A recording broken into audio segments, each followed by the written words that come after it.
자, 오늘 함께 나눌 말씀의 제목이 성전은 영적 전쟁의 본부라는 제목으로 함께 말씀 나누겠습니다. 우리가 계속 말씀을 받는 것처럼 지금 이 시대는 사실 교회가 무너지고 있는 시대죠. 그래서 이 교회가 무너지는 시대에 교회를 세울 수 있는가, 누가 세울 수 있는가, 사실은 평상시 때는 잘 모르죠. 그런데 우리가 항상요, 어떤 상황이 닥쳐보면 평상시에는 모르는 그때만 볼 수 있고 알 수 있는 것들이 분명히 드러나게 되어 있습니다. 그래서 예전에 제가 하나님도 모르고 교회도 다니지 않고 당연히 복음도 모를 때에 세상에 그런 말이 있더라고요. 그 사람을 알려 그러면 함께 세 가지를 해봐라. 그 중에 하나가 운동, 그리고 그 중에 하나가 도박, 그리고 그 중에 하나가 술을 같이 먹어봐라. 그게 뭐냐면은 이제 그때 되면은 내가 이성적으로 생각을 하고 걸릴 거는 걸러서 표현하는 그때 상황이 그때는 안 되어질 때가 있거든요. 그때 보면 그 사람의 어떠한 좀 숨겨진 부분이 보여지는 것처럼 정말 교회가 무너지는 이 시대에, 교회가 세워지기 힘든 이 시대에 정말 교회를 세움에 있어서 어렵고 힘들지만 그때에 정말 누가 할 수 있는가를 좀 분별할 수 있게 되어지는 거죠. 자, 그러면 왜 그런 교회를 우리가 세워야 되냐? 오늘 말씀의 제목이 답이죠. 성전은 영적 전쟁의 본부기 때문에 교회를 세워야 되는 겁니다. 자, 그렇다면 우리 교회도 마찬가지고요. 모든 교회가 마찬가지겠지만 교회는 나의 것을 하는 것도 아니고 또 우리의 것을 하는 것도 아니죠. 하나님이 원하시는 것을 하는 게 교회입니다. 그래서 이 하나님의 원하시는 것을 했을 때 응답받았던 이 구약시대의 사람을 몇 명을 먼저 말씀하셨어요. 그 중에 첫 번째 말씀하신 분이 바로 모세 어머니 요게벳이었습니다. 요게벳은 자기 아들을 모세를 애굽으로 들여보냈습니다. 이유는 하나였죠. 애굽이 이스라엘을 죽이려고 했기 때문에. 그래서 그냥 들어가면 안 되기 때문에 모세에게요, 언약부터 정확하게 심고 그리고 애굽 왕궁으로 보낸 겁니다. 그게 하나님 원하시는 거죠. 애굽이 왜 우리를 힘들게 하고 왜 우리를 죽이려고 하냐. 늘 말씀드렸지만 그거는 누구라도 얘기할 수 있는 겁니다. 그러한 때에 하나님이 원하시는 게 뭘까? 그거를 깨달았는 사람이 바로 요게벳이라는 겁니다. 애굽이 이스라엘을 죽이려고 하니까 피하고 도망가고 원망하고 불평하는 게 아니고 그들을 살려야 이스라엘도 사는 거예요. 그거를요, 하나님의 뜻을 깨달았는 사람, 그게 바로 요게벳이었습니다.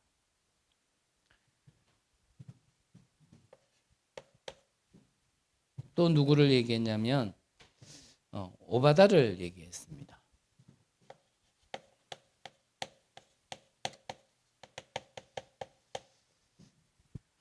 오바다는 아왕의 신하였죠.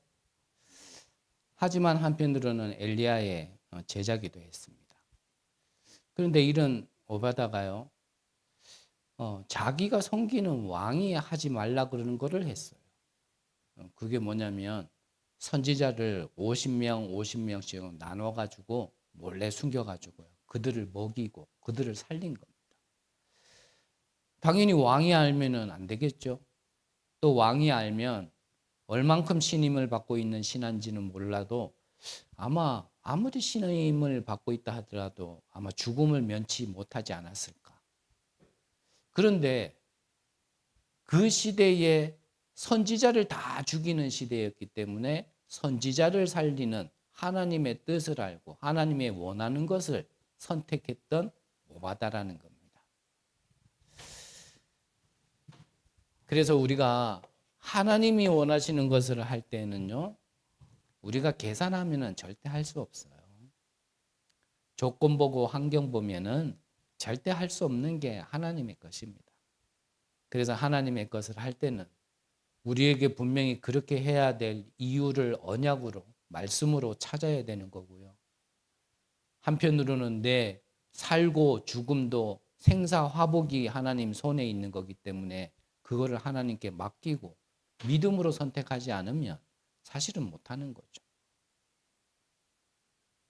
그래서 뭐 이번 주에도 어떤 분이 저한테 얘기해 주더라고요. 참 우리 다락방 안에 그렇게 앞장서서 그렇게 하시던 분들이 또 이번 사태 이후에 탈퇴하기로 결정했다. 또 얘기가 나오던데 저는 이런 걸 들을 때마다요. 항상 제 머리에 스쳐가는 게 있어요. 이번뿐만 아니라 우리가 앞전에도 뭐 몇 번이나 계속 있었잖아요. 뭐 이래 가지고 나가고 이래 가지고 나가고 이번에는 본질적으로 좀 뭔가가 많이 다른 걸 가지고 그랬지만 그때마다 생각드는 게 저렇게 대단하고 훌륭한 분들이 저렇게 나가는데 나는 둘 중에 하나겠죠. 저는 둘 중에 하나겠죠. 정말 생각이 없어가지고 그냥 있는 거거나 아니면 진짜 하나님의 절대 은혜 속에서 여기에 있는 거거나 둘 중에 하나일 거다.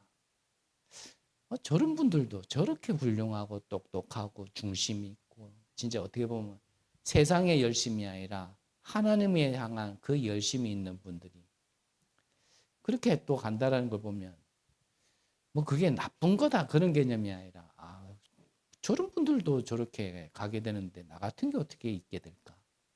참 그런 생각이 많이 들어요. 제 남은 인생 뭐 세계복음화에 얼마나 큰 영향을 줄 수 있을 만한 일을 할지는 모르겠지만 작은 거라도 우리는 하나님이 원하시는 걸 해야 되지 않겠나.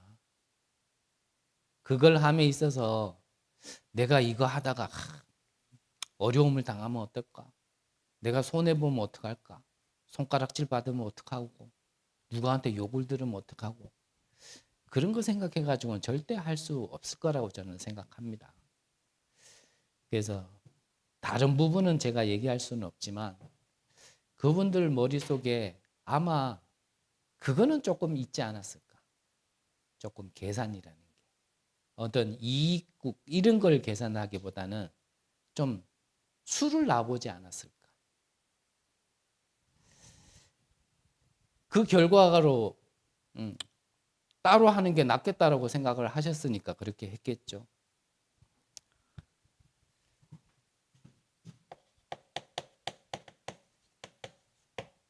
다니엘은 뜻을 정했다 그랬습니다.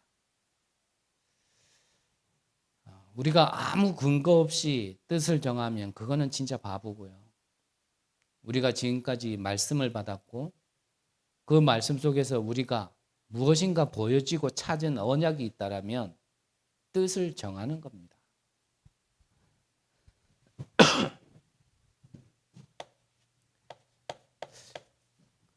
그리고는 하나님이 원하시는 것 속에 하나님이 하지 말라 그러는 건 안 하는 거고요. 하라고 한 거는 내가요 죽어도 괜찮다라고 생각될 만큼 결단하고 가는 겁니다. 그래서 우리가 이미 결과는 알잖아요. 이 사드락 메삭 아벳노고가 우상 앞에 절하지 않고 우리가 죽임을 당한다 할지라도 우리는 우상 앞에 절할 수 없다. 그 결단 이후에 이들에게 하나님이 보좌의 축복을 허락하시는 거 우리는 이미 알고 그들이 죽지 않았다라는 거 우리는 알고 있거든요. 그래서 바울도 내 몸에서 그리스도가 존귀하게 될 수 있다면 내가 사나 죽으나 여러분들이 그렇게 할 수 있을 만한 무엇인가를 찾으셔야 돼요. 그거를 찾는 그날부터, 결단하고 뜻을 정하는 그날부터 하나님은요, 모든 것을 여러분들의 중심에게 맞출 겁니다. 그게 성경의 증거니까.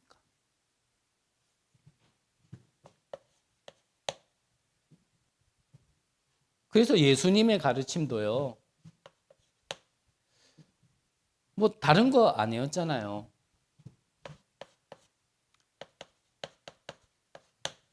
하지 말 것, 그것을 먼저 말씀하셨어요. 너희들이 복이라 생각했던 거, 그거 복이라고 자꾸 구하지 마라. 너희들이 기도라고 생각했던 그 기도, 그거 하던 거, 그거 기도하지 마라. 그러면서 좀 버릴 거는 버리고 하나님이 약속하신 것을 가질 것을 말씀하셨거든요. 그게 뭡니까? 그게 망대 여정 이정표예요. 그래서 내가 가면 너희에게 보혜사 성령을 보내주시겠다. 뭐죠? 보호하고 우리에게 은혜 주시고 가르치시는 보혜사 성령. 그래서 우리는 이 보혜사 성령의 충만함을 구하는 거고, 우리는 우리의 뜻대로 생각대로 가는 게 아니고요, 이 성령 인도 받기 위해 우리는 힘써 애써야 되는 겁니다. 그래서 기도하는 거예요. 세계복음화 기일은 우리가 계획한 거 아니고 우리가 할 수 있는 거 아니잖아요. 100번, 1000번 우리가 인정하면서도요, 우리는 우리도 모르게 자꾸 그 세계복음화를요, 내가 생각했던 대로, 내가 생각했던 길대로 자꾸 그렇게 하려고 하는 부분들이 있거든요.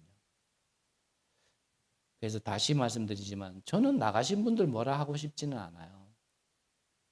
저는 그분들만큼 똑똑하지 않기 때문에 그런지 모르겠지만 저는 그냥 하나님의 주권 속에 우리가 처음에 이 복음을 듣고 고백했던 것처럼 이 시대에 2000년 만에, 마틴 루터 이후에 500년 만에 회복된 복음이라고 우리가 고백하고 지금까지 왔는데 이제 와서 그 고백을 그럼 바꾼다란 말인가? 그게 하나님이 뜻이고 하나님의 인도라면 내 생각대로 안 된다고, 내가 보는 대로 안 된다고 해서 나는 그렇다면 세계복음을 이렇게 할 거야 라고 하는 거는 처음에 고백을 바꾸는 거 아닐까라는 생각이 조금 들기는 해요. 그래서 저는 많은 생각 안 하고, 세상에도 왜 그런 노래 있잖아요. 알몸으로 태어나서 옷 한 벌은 걷전 짰소 하는 거. 우리가 뭐 가지고 태어났습니까? 아무것도 없는 인생, 사단에게 붙잡혀 재앙받을 수밖에 없는 그러한 인생을 하나님께서 영원한 구원을 주셨다라면 사실 잃을 것도 없고 더 받을 것도 없지만 우리가 이 일하다가 뭐 손해볼 게 뭐 있냔 말이죠. 아닌가요? 구원 받았으니까 뭐 남겨야 됩니까? 그래서 다른 거 자꾸 구하고 뭐 이래 생각하고 계산 때리지 말고 그냥 예수님이 말씀하신 거. 그 언약을요, 저는 계속 그냥 구하는 거죠, 우리는. 그래서 이 예수님께서 이 마지막 강단을 통하여 주신 말씀이 그게 완전 복음, 뭐 다른 말로 하면 뭐 오직 복음. 이게 망대잖아요. 그래서 이거 100% 하라는 겁니다.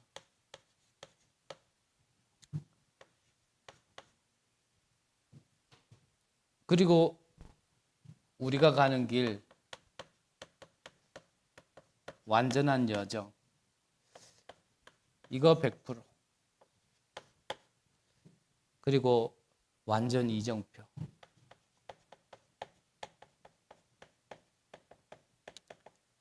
그래서 우리는 이렇게 300%를 준비하고 가는 겁니다.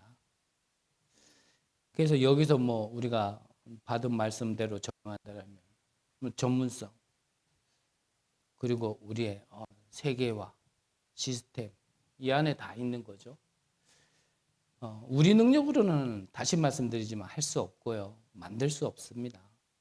그래서 하나님의 것으로 하는 겁니다. 그러면 본론적으로요. 먼저 3가지 성전을 지어라 그러셨어요. 첫 번째 지을 성전이 내 안에 있는 성전.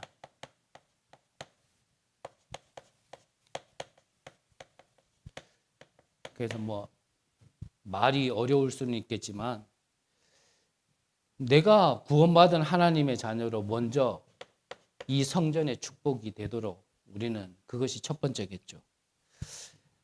자, 요한복음 1장 11절에 보니까 세상이 어둠 가운데 있을 때 빛을 주셨다 그랬습니다. 12절에는 그 빛 대신 그리스도를 영접하면 하나님의 자녀가 된다 그러셨어요. 그래서 이 그리스도께서 다 이루신 그리스도께서 내 주인이 되어질 때부터 내 주인이 되어지면 그렇다면요. 우리는 모든 게 바뀌기 시작합니다. 어떻게 바뀝니까? 고린도후서 5장 17절에 보니까 이전 것은 지나갔으니 보라 새 것이 되었도다 그랬습니다. 이거를 유 목사님은 영적 DNA가 바뀌었다라고 얘기했거든요. 그래서 이번 주에 뭐 좀 의학에 관련된 영상을 이래 보다 보니까 아직도 이 의학이 점령하지 못한 한 부분이 뭐냐면 암이랍니다. 그래서 이 암은 우리가요 보통 뭐 발암 물질을 통하여 환경을 통하여 우리가 이렇게 암 걸린다라고 생각을 하는데 그거는 일부분이고 그런 환경적인 부분에 의해서 암 걸리는 것보다는 내 자체 내 세포 자체가 돌연변이가 돼가지고 암 걸리는 게 훨씬 많대요. 제가 왜 지금 이런 얘기를 하냐면 우리가 영적으로요 DNA가 이 영적 세포가 바뀌었다라는 거는 이거는 보통 축복이 아니라는 거예요. 이걸 보고 재창조다 그러는 겁니다. 늘 언제든지 돌연변이가 돼가지고 안 걸릴 수밖에 없는 그 언제든지 재앙받을 수밖에 없는 그 영적인 DNA, 저주 DNA를 가지고 있는 우리와 이 그리스도를 통하여서 완전히 새 것 되도록 재창조되어진 그 우리 영적 DNA는요 완전히 다른 축복이란 말이죠. 그래서 늘 말씀드리지만 우리의 시작은 이걸로 봐야 됩니다. 어제까지는 내 꼬라지가 그랬다 할지라도 이 빛 대신 그리스도가 내 안에 오셨다라면 이제 새 것으로 봐야 되는 거예요.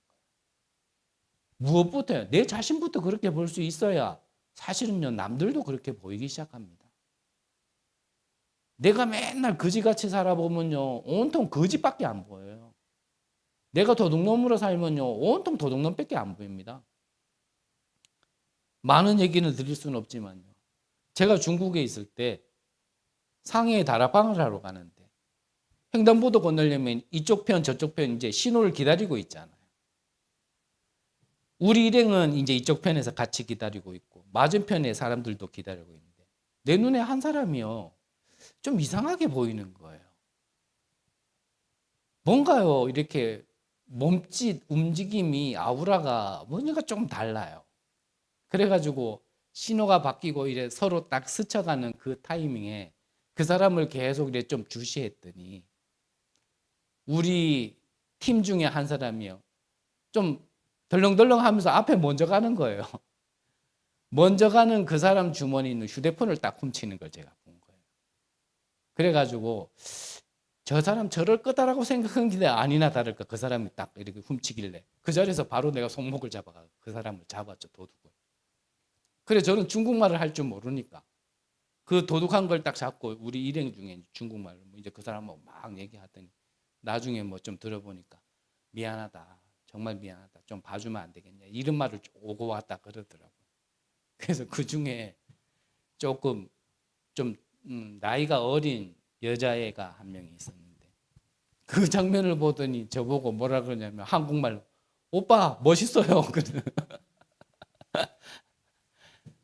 제가 왜 이래 말씀드리냐. 지난날의 내 모습이 있으니까. 한 번씩 말씀드렸지만 최근에는 말씀드린 적 없는 것 같아요. 제가 별로 이렇게 청소년 때 별로 이렇게 인간이 인간같이 안 인간처럼 살 때는 도둑질을 하려고 그러면 뭔가 이렇게 막 디비고 찾고 막 그래야 될 거 아니에요. 근데 저는 뭐 디비고 찾고 그런 게 없었어요. 그냥 이제 제 눈에 스캔을 쭉 하면 여기에 뭐 있겠다 싶고 뭐 진짜 있었거든요. 귀신 들린 거 맞죠? 제가 그러한 것들이 있다 보니까요. 그런 것만 보이는 거예요. 무슨 말입니까? 우리 안에 진짜 그리스도가 있고 복음이 있고 생명이 있으면요. 그게 보인다니까요. 근데 그게 내 눈에 안 보이고 구원받을 자가 안 보인다라면 참 죄송합니다. 내 안의 성전 이게요. 아직 약한 거예요. 내 주변에서는 이 복음을 간절히 기다리고 있고 이 복음 하나 못 들어가지고 이 그리스도가 주인이 안 돼가지고 그래서 그렇게 어려워하고 힘들어하고 눈물 짓고 재앙받고 있는데도요. 나는 아무런 느낌도 없고 감각도 없고 보이지도 않는다라면 그래서 먼저 세워야 될 성전이 내 안의 성전이다. 분명합니다. 내가 조금만 이걸 누리고 있으면요. 보여요. 그냥 길 가다가 그냥 가게 앞에 이래 세워져 있는 파라솔 밑에 어떤 할머니가 앉아 있는 거예요. 여러분들 대충 제 성격을 알겠지만 저는 모르는 사람에게 막 말 전하고 말 걸고 이게 진짜 힘든 사람이거든요. 그런데 이상하게요. 그 할머니에게 얘기하고 싶은 거예요. 그 할머니한테 우리 가문이 이랬습니다. 우리 아버지 때, 우리 할아버지 때는 이랬고, 우리 아버지 때는 이랬고, 우리 형제들 때도 이랬고, 나도 이랬습니다. 그러니까 이 할머니가 갑자기 저 얘기를 듣다 말고요. 갑자기 승질을 팍 내시면서 왜 갑자기 나한테 그런 얘기를 하냐. 그게 맞잖아요. 본인은 그냥 파도선 밑에 앉아 쉬고 있을 뿐인데 지나가는 사람이 갑자기 그런 얘기를 하니까. 그런데 버럭 하는데도요. 내 말이 안 끊기더라고요. 그런 가운데 우리 가문이, 내 개인이 이 그리스도 때문에 이 운명이 바뀌었다. 생명을 얻게 됐다. 재앙이 끊어지게 됐다. 이 얘기를 하니까요. 이 할머니가 뭐라고 하냐면 그때부터 눈빛이 달라지고요. 목소리가 달라지는 거예요. 조금만 더 얘기해 보라는 거예요. 왜냐라고 봤더니 이 할머니가 이제는 신기가 없는 무당인 거예요. 그러면서 뭐라 그러냐면 지금도 우리 집에 가면 우리 아들이 정신 돌아 있는데 미치겠다라는 거예요. 우리 집에 와가지고 이거 좀 다시 얘기해 주면 안 되겠냐. 다시 말씀드리지만 제가 전도를 막 그렇게 하는 사람이거나 막 그런 사람 아니에요. 그런데 내 안에 이 성전이라는 축복, 그리스도의 복음이라는 축복이 내 안에 이거를 누리고 이거를 세워 나가기 시작하면서부터 그러한 일들이 벌어지기 시작합니다.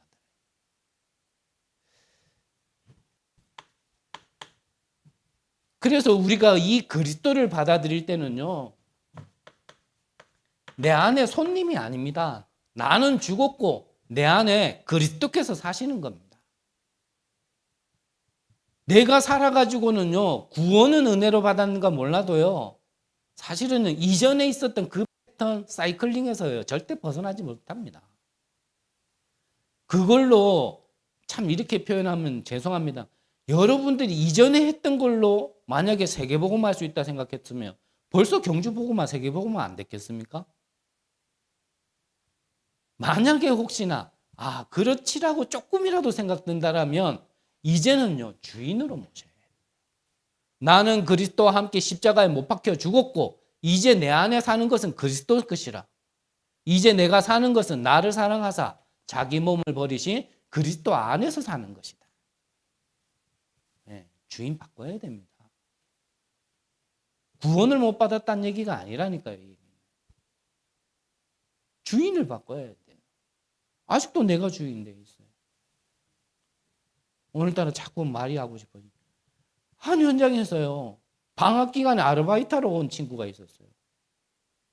이 친구에게는 주어진 시간이 방학이라는 그 기간밖에 없으니까, 볼 수 있는 시간 그것밖에 없으니까 이 친구에게도 구원의 계획이 있는가라고 계속 기도했는데 마지막 날까지도요. 그런 어떤 타이밍이 안 오더라고요.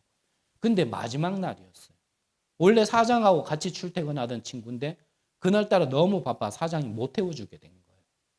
그래서 저보고 사장이 퇴근하면서 얘를 좀 버스 정류장까지만 좀 태워주면 안 되겠냐. 그래서 아, 이거구나, 이때구나 이래가지고요. 그 친구를 데리고 일부러 한 2, 30분 정도 거리 되는 데를 집에까지 태워줄게. 얘는 너무 좋아가지고 아이 좋습니다 그러더라고요. 그래가지고요 차 안에 가면서 얘기해요. 차 안에 가면서 네 교회 다닌다면서 하나님 만났나 그랬더니 자기가 교회에서 찬양대에 드럼 치는데 자기가 찬양할 때는 하나님을 만난 것 같은데 그 외에는요 하나님을 만난 것 같지 않대. 그래, 야 무슨 하나님이 들락날락 그러냐. 한 번 오셨다라면 그분은 안 떠난다. 네가 전인격적으로 진짜 이 하나님을 한 번이라도 만난 적이 있냐라고 물었더니요 이 친구가요 저는 없습니다라고. 그러면 우리에게 영원한 생명과 모든 문제 해결자 대신 이 그리스도를 네 안에 주인으로 영접하겠냐고 그랬더니 영접하겠대요. 그래서 길거리에 옆에 차 세워놓고 영접을 했거든요. 다음 날 오더니 이 친구가요. 다음 날이 아니죠. 며칠 뒤에 한번 놀러 왔을 때 저에게 얘기하는 거예요. 이 얘기를 우리 엄마한테 얘기했더니 그 엄마가 교회 집사거든요. 우리 엄마한테 얘기했더니 자기도 사실 이 그리스도를 영접한 적이 없는 것 같다 얘기하더래요. 그러면서 자기 엄마가 그 전사님 좀 만날 수 있냐라고.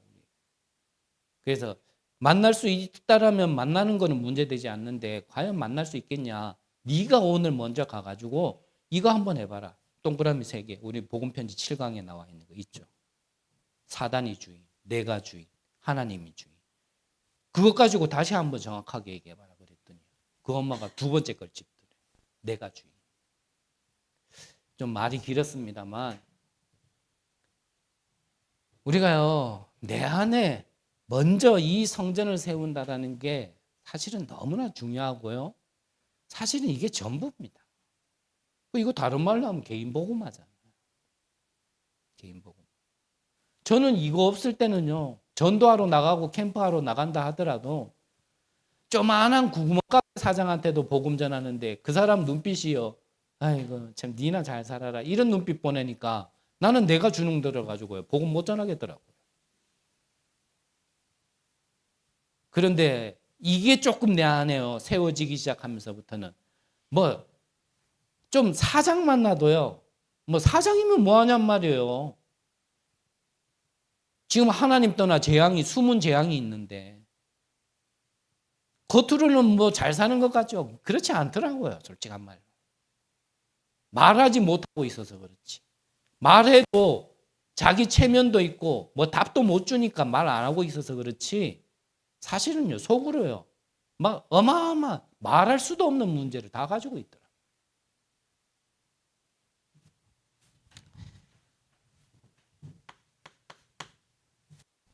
내 안의 성전. 그래서 사도 바울이 빌립보서 3장 20절과 21절에는 뭐라 그랬습니까? 우리의 시민권은 하늘에 있다.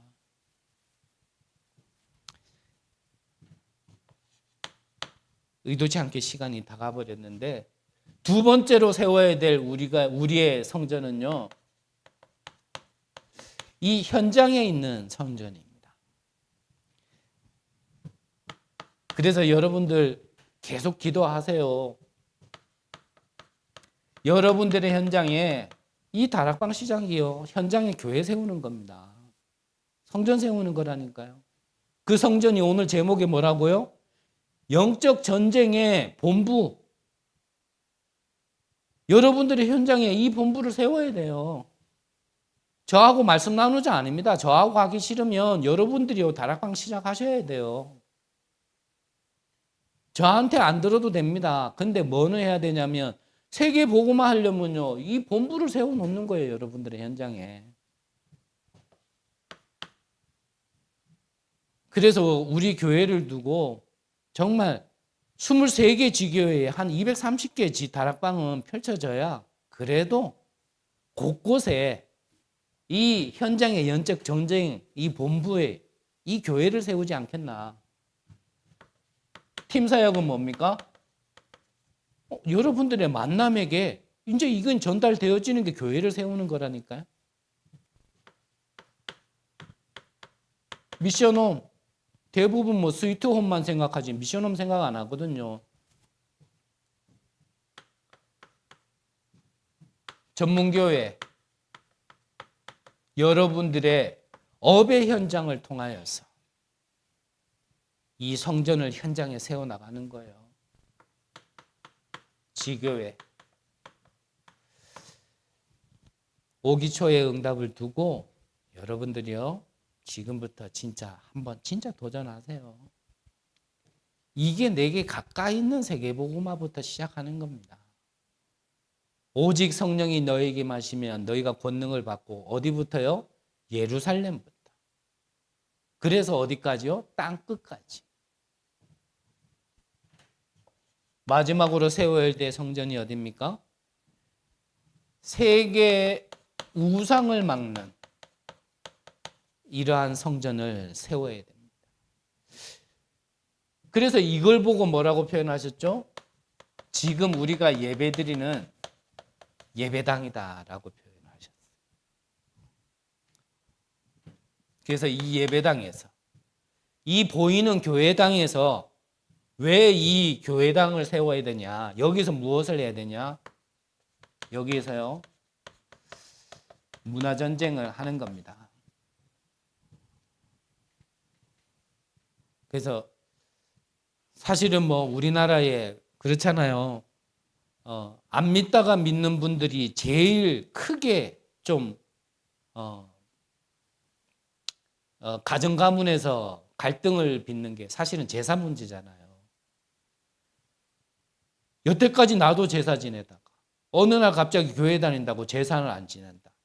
그러면요 가정 가문에서는요 거의 뻔한 소리 하거든요. 니는 어디서 나왔길래 니는 조상도 없냐 막 이렇게 얘기하거든요.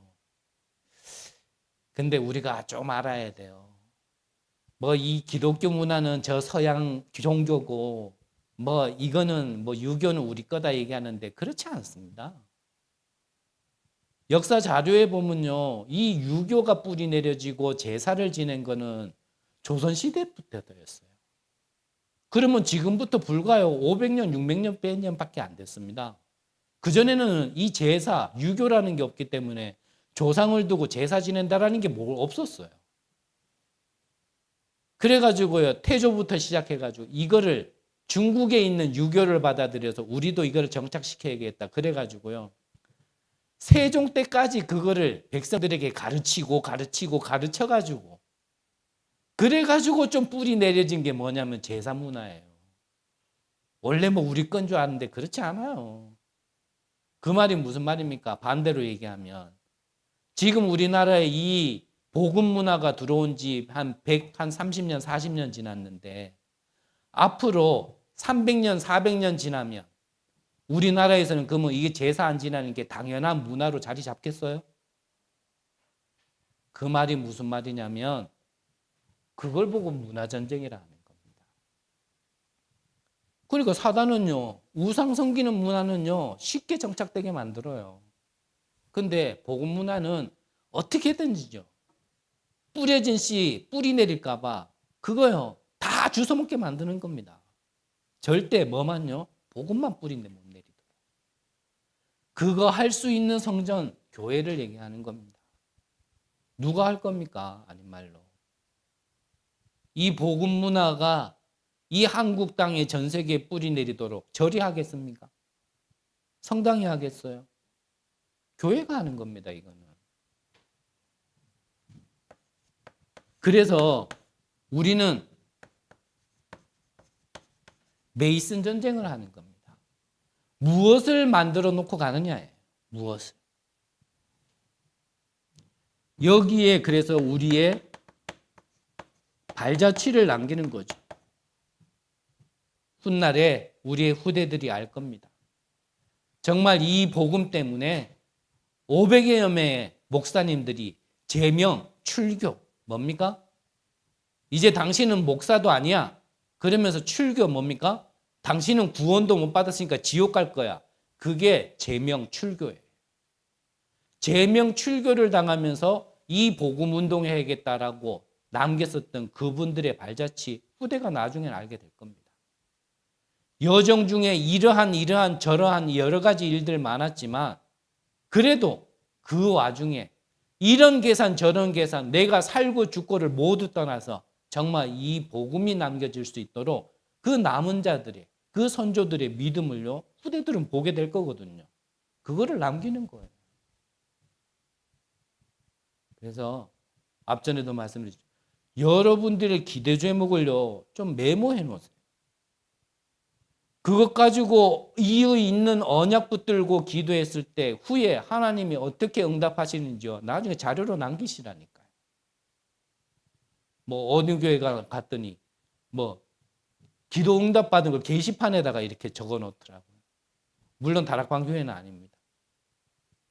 기도 응답 받은 걸 기도해서 응답 받은 걸 게시판에 적어 놨던데 뭘 적어 놨냐면 잃어버린 오토바이 찾게 해 주셔서 감사합니다. 이거 적어 놨더라고요. 그러면 잃어버린 차 찾은 사람은 어떡합니까? 우리가 그런 발자취 말고요. 정말 이러한 발자취.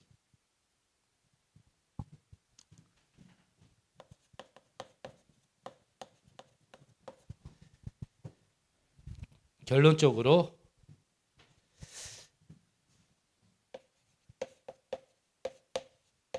우리의 마지막 싸움은 사람과의 싸움 아니고 혈과 육의 싸움 아니죠. 사단과의 싸움입니다.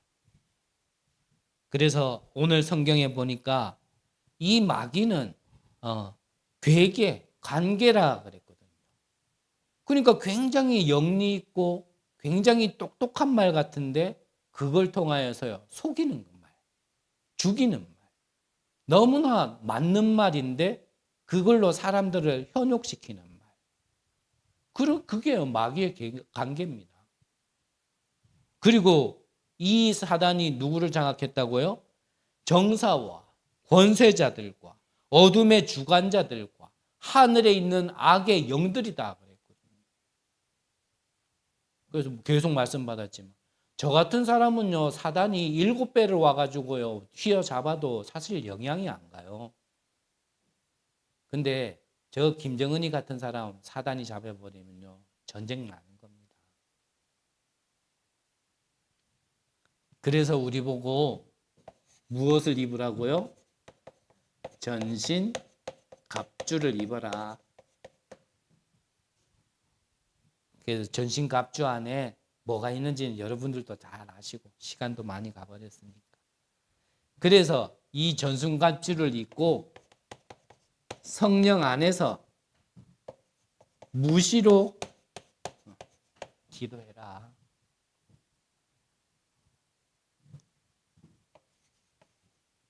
그리고 이 성전을 세워서 우리의 미래를 보는 거죠. 세 가지 뜻. 237과 치유와 서밋을 미래의 응답을 미리 보는 겁니다.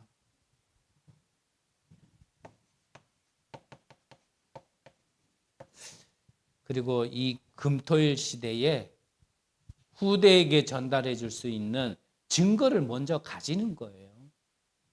그래서 우리는 모델로, 증인으로 서는 거죠. 그래서 여러분들이 먼저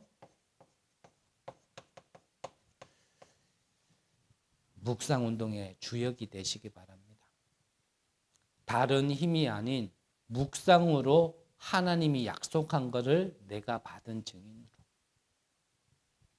그러면 내 거 필요 없다라는 결론이요 더 확실하게 나겠죠. 또 우리가 무엇인가를 전달할 때 나는 이랬더라 그런 고백은 안 나와지겠죠. 부끄럽지만 하나님이 세우신 자리에 우리는 담대하게 하나님의 것을 전달할 겁니다. 그날을 미리 보면서요. 지금부터 진짜 이 올바른 성전을 세워 나가시는 겁니다. 여러분들이 먼저 이 성전의 응답을 받으시기를 바라고, 여러분들의 현장에 이 성전이 세워지기를 바라고, 우리 교회가 하나님이 원하시는 일에 쓰임 받을 수 있는 교회로 세워져 나가기를 기도합니다. 하나님, 감사를 드립니다. 가장 힘들고 어려울 때에 하나님의 것을 선택할 수 있는 은혜를 허락하여 주옵소서. 그 어떤 것도 계산하지 않고 조건을 따지지 않고 은혜로 우리에게 주신 이 생명의 복음이 전달되는 그 일에 우리의 모든 것을 걸만한 가치를 발견한 제자들이 일어나게 하옵소서. 여기에 있는 모든 이들이 그 축복의 모델이 되게 하시고, 우리 교회가 하나님이 쓰실 수밖에 없는 교회로 세워져 나가는 귀한 축복을 허락하여 주옵소서. 살아계신 예수 그리스도 이름으로 기도드립니다. 아멘.